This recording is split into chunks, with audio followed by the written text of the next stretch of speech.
Happy holidays, everyone. I hope you're somewhere nice and warm with your families. Unfortunately, Tyler Chase is not. And this is the case for millions of other Americans. All right, the hotel situation. We got Tyler shelter. Hooray. Everyone's happy. Tyler's happy. Not the case, guys. We got him into the hotel, and just that night, I receive a call from management. They're upset. The door is left open. Why is there a microwave in the tub? The refrigerator's turned over.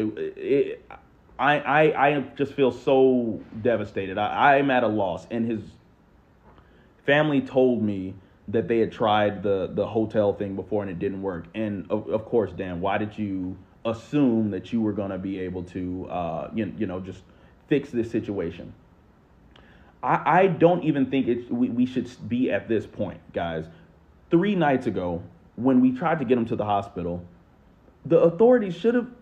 I don't understand how a system could be in place, right? We have all these social systems where help should be provided for these people facing mental health issues, drug abuse issues, right? Taxpayers vote on this stuff all the time. 5150 exists. A third party should be able to get someone into treatment, get them a psychological evaluation to figure out what is going on and allow them to detox. I'm just crushed that these systems are not working effectively. They're not quality systems. LA, we got to do better. Well, Riverside County at this point, and California, there's the CARE Act. Let's make sure that it is functioning. There's no reason that his family should not be able to get him help. I'm really feeling devastated here. I do want to send a thank you to people that have been supporting, the people on the ground. Blaze Pizza has given Tyler free pizzas until the 31st. Now I gotta say, guys, do not just take the plug and abandon my boy. The 31st, all right, that's coming up soon, right? He'll be out of food soon. Please stay with him. Provide him a safe haven there at that facility. He loves your pizza. Guys, I think that it is time to put in a call for 5150, but I also need insight from you all. Do you think that's fair to have a third party call and get someone entry into a facility when you know they need the treatment and they're gravely mentally disabled? We have to do something before it's too late for Tyler. We have to do something, guys. And I just want a little insight. Anyone who has battled with drug addiction in the past and anyone who's battled with mental health problems, what would your perspective be? Or if you've actually experienced 5150, in a way that was helpful or not, let me know, because I think that's the call that needs to happen. Shalom, like to say Kolayam La, Yahweh Ba'Shem, Yahushua Ba'Shem Kakadash, double honors to the apostles and the elders of Great Millstone, peace, salutations to the hopeful elect. And yeah, pretty much, Daniel Curtis Lee, of course, as he was mentioning earlier in his video, he pretty much regretted helping out Tyler Chase in a way, for the simple fact that that man happened to wreck the hotel room that he was given. And now, because he had wrecked the hotel room, he pretty much like flipped the refrigerator and put the microwave in the bathtub full of water and pretty much just trashed the whole room. And now Daniel has to pay for the damages and whatever the hotel is charging him for, covering the cost of all the damages that his old buddy has caused.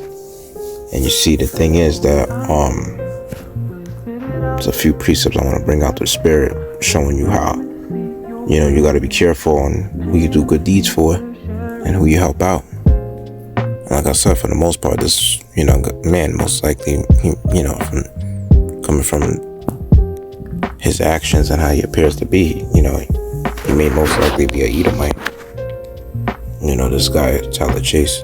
And the spirit you usually have about Jake in the world is that Jake be always seeming like they always want to help these devils out. They always want to do the best they can to helping out the so-called white man and all that shit. But let me get up 3 precepts, or will I make this lesson edifying? It says in Sirach or Ecclesiastes chapter 12 verse 1, it says, when thou wilt do good, know to whom thou doest it, so shalt thou be thanked for thy benefits. Right. And with that being said, you don't want to do good to somebody who is an appreciative, ungrateful, bitch ass nigga. For the most part, you don't want to be running up and down doing things for people like that feel like they're entitled and privileged and that they deserve more. You know what I mean? And for the most part, if you find that person to be someone who's homeless, or at least someone who bounces from shelter to shelter, home to home, I don't give a fuck how cool you are with them. Let's just say, like, you could be cool with them from a distance or so, and you see how cool they are with you. You're gonna learn that wisdom, like, at some point, where the people that seem to be cool with you, you grew up with them, yeah, y'all cool with them. You're cool with each other because of the fact that y'all didn't grow up in the same household.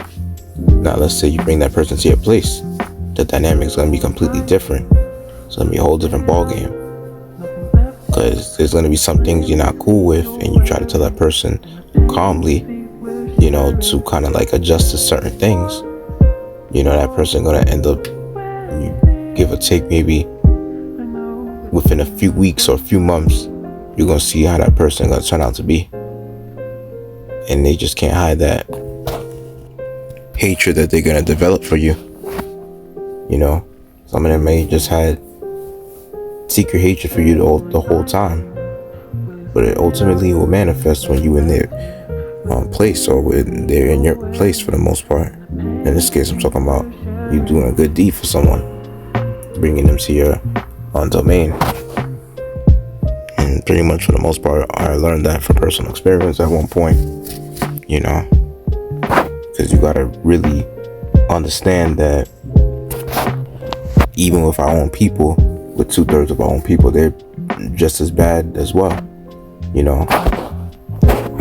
Once you find out that they have an issue with staying in someone's place for a minute, and they always want to seem like they're the victim, they blame everybody around them.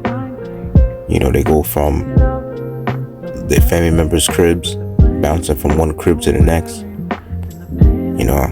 I was cool with someone like that and brought him to my place, and within a couple months he started turning out to be a bitch, and it just didn't work out from there.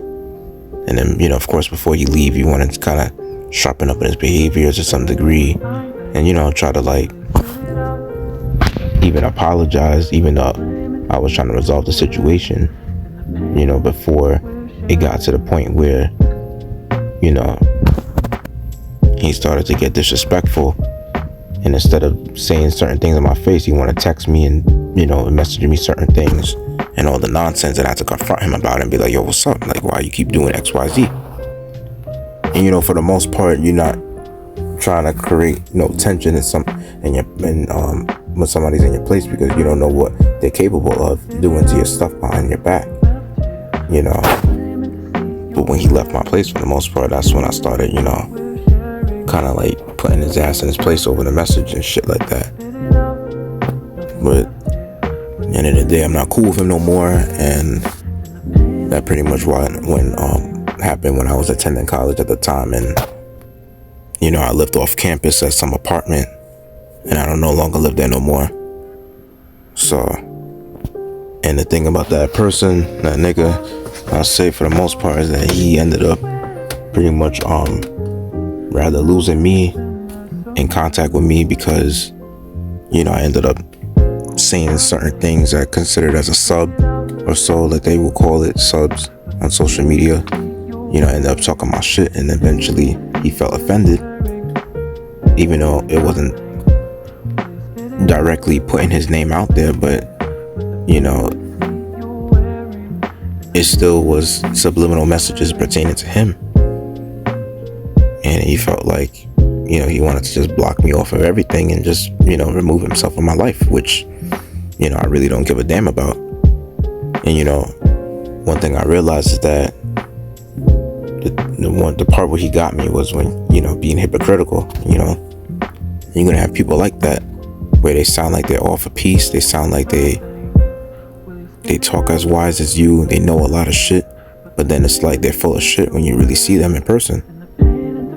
And for the most part, if they excessively drink a lot and smoke a lot, you best believe that they're a red flag, because those are the type of people that can't seem to manage adversity when they're faced with it. And me trying to help him out, trying to tell him about his his diet, which of course he drank mad twisted tea cans, and he was over here filling up the garbages in my crib with the twisted tea cans, and even smoking as well. It was from smoking outside to smoking in the apartment. I'm like, yo, bro, I have to tell him, and then as the saying goes, you give an inch, they take a mile. And honestly speaking, these people nowadays, they take a lot of miles, so you'd be lucky if they even take one. And then he's over here trying to do what narcissistic people do, like how they try to gaslight you, they try to blame you for certain things, guilt trip you to make it seem like they're the innocent victim. Sometimes you doing favors for people like that could end up getting you checkmated, and they end up taking you for a fool, because they claim they long for peace, they want peace so bad in their life, but it's like, no, they don't. They just want to bring you into their world of chaos. And even this nigga was even going as far as blaming that everybody around him was making him sick, when he's the one who's completely making himself sick. I mean, shit, if you drink more alcohol than you drink water, and then you out here going to parties in humid spaces while you're under the influence of alcohol and smoking a lot, and that humidity is gonna, even being drunk on alcohol and hardly drinking any water, that's gonna pretty much kill your throat and make you have a sore throat, because your body is dehydrated. On top of that, you're in a humid space trying to party. Then when you try to explain these things, it's like it goes one ear out the other. So when you see people like that, you have to stay away from them as far as possible, and don't keep nothing too close with these people, because you can't really put anything past people nowadays. And can you believe at one point this is the same nigga that even went as far as saying how he believed in the alkaline diet to heal yourself, through food and all that shit. And then eventually, when his dumb ass was getting sick way more than me, he was getting sick to the point where his sickness would last like a week and a half to maybe damn near 2 weeks and a half. When me, if I ever caught something, it would go away within a day or two, because how I take care of my health. Then I was trying to offer him some of the things that would actually kill his sickness, and he didn't want to take it. And he claimed some of the stuff I had wasn't strong enough to heal it. And this idiot was taking NyQuil and, Mucinex and all that, garbage, shit that the doctors recommend, which is poison in your body. And then drinking orange juice like it's gonna help make the situation better.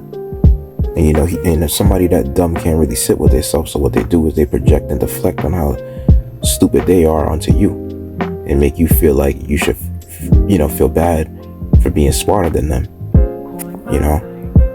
That's why when you're around a degenerate that sound like they for you, chances are you gotta stay away from them, because majority of the times they may sound like they're positive for you and all that shit, but watch they go through some sort of affliction, especially when you understand this truth. They're ready to just project all their stupidity on you, because deep down they really envy you. But let me just get back into the scriptures. So it says, verse Ecclesiasticus chapter 12, verse 2. Do good to the godly man, and thou shalt find a recompense, and if not from him, yet from the Most High. There can no good come to him that is always occupied in evil, nor to him that giveth no alms. Give to the godly man and help not a sinner. And one thing about you helping out people who live their life in sin, and you try to show them the right way, you try to, get them to turn to Heavenly Father and all that stuff, they're not fully willing to make that commitment. Just like the nigga, and then I'm talking about with my personal life, He claimed that he know the Most High and all this nonsense. He claimed that he believed in his truth and all that shit, which, he was following Sakari or whatever the case, listening to that, because he believes in a more carnal approach to this truth. So, you best believe he's already, caught up in a stumbling block when I told him that GMS was actually the real camp and not Sakari. But yeah, anyway, that nigga is just a piece of shit in the end of the day, because he don't got nothing to do with the truth. He listened to all different bugged out doctrines, and he's all about what a typical nigga usually idolize, which is money, hoes, and drugs. And you best believe he one of them niggas that is just around and, listening to the certain things about the truth that he want to hear, like Isaiah 4:1, and woman, pretty much gonna get judged and be humbled. Punk ass niggas like that can't contribute to the truth, but yet they're waiting for the harvest. That's our scripture says, the harvest is many, but the laborers are few. Anyway, getting back to, the precepts, it says in verse 5, it says, do well unto him that is lowly, but give not to the ungodly. Hold back thy bread and give it not unto him, lest he overmaster thee thereby, for else thou shalt receive twice as much evil for all the good thou shalt have done unto him. Right.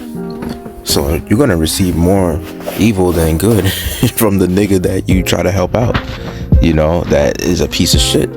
So when you kind of, doing the analysis about somebody, sometimes you're gonna have to learn certain things, and that's part of the wisdom. But when you see who people associate with, no matter how cool they are with you and how good they talk around you and all that shit, and that's all deceptive, because you are defined by the company you keep, because 9 out of 10 times you will be most likely pretty much a piece of shit when you're around people who are like that. So you're defined by your social group, your social circle, and pretty much what you listen to, what you watch, and how you conduct yourself, that defines you. And even the people you're around, which is your circle.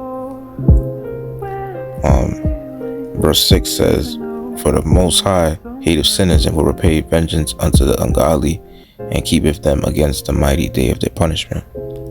Give unto the good and help not the sinner. So yeah, and that's pretty much what you have to understand, is that you can't give to people who completely indulge themselves in wickedness and in sins.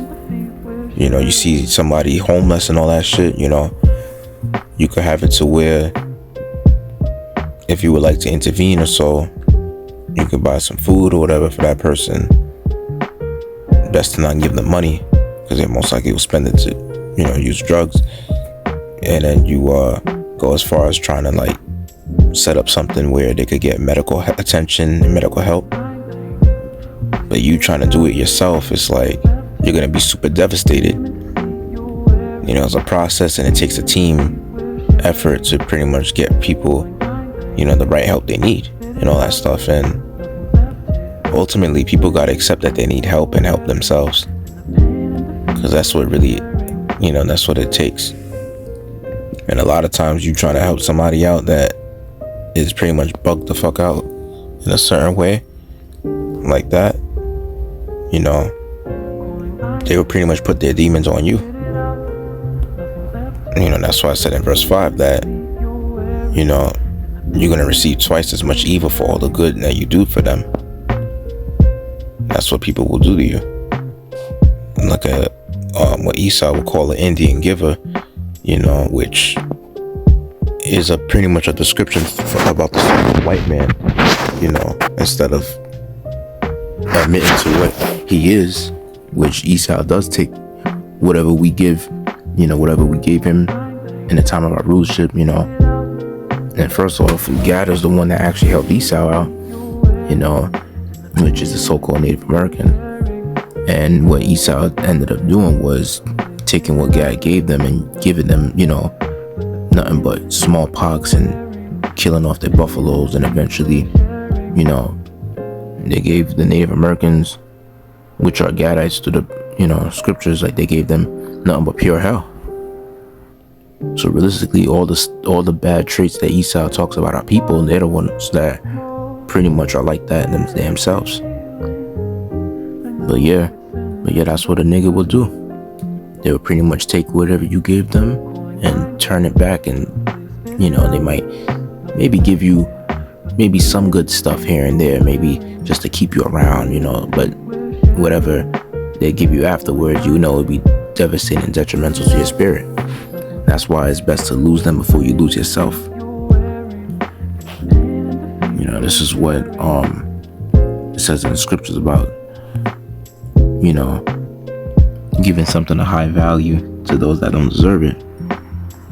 And it says in Matthew chapter 7 verse 6, give not that which is holy unto the dogs, neither cast ye your pearls before swine, lest they trample them under their feet and turn again and rend you. And that's pretty much the point right there.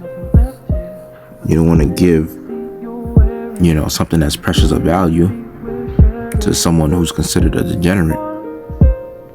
And, coming from a spiritual perspective, that's mainly talking about the truth. You giving this truth, trying to convince those to change, to convert. We're not out here like these Christians trying to seek people, trying to beg them to, to turn to the Lord. Of course, like we're just out there, teaching the word to pretty much capture the elect. And you're teaching it on the highways and byways and things of that nature. And, if you come across somebody who wants to learn and wants to follow up with the truth, then you can talk to them and go from there. But trying to convince people, trying to, persuade them, nah, you're not doing that. And I'll make this the last precept, honestly, because the majority of the point has been made. It says in Sirach chapter 30 verse 21, it says, give not over thy mind to heaviness, and afflict not thyself in thine own counsel. Right. So, with that being said, you don't want to just go as far as like trying to, provide people who are pretty much, in unfortunate situations and they're going through hard times.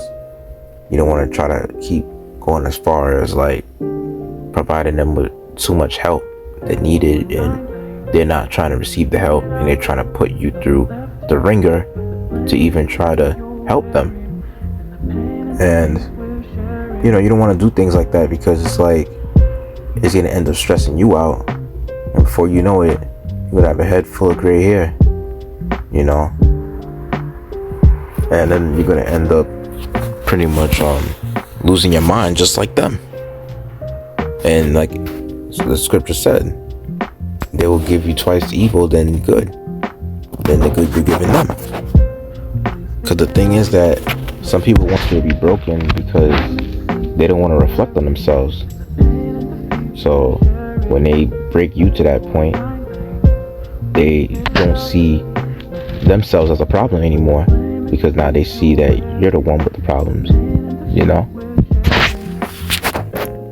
And that's why people have a thing where they like to project and deflect, because facing themselves in the mirror and reflecting on their actions is, too powerful for them.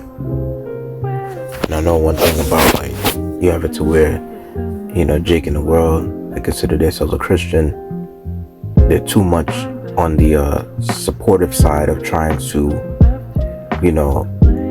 persuade and convince people, trying to do as much as, trying to go above and beyond to help people sometimes. And it's like, you got to be a balance.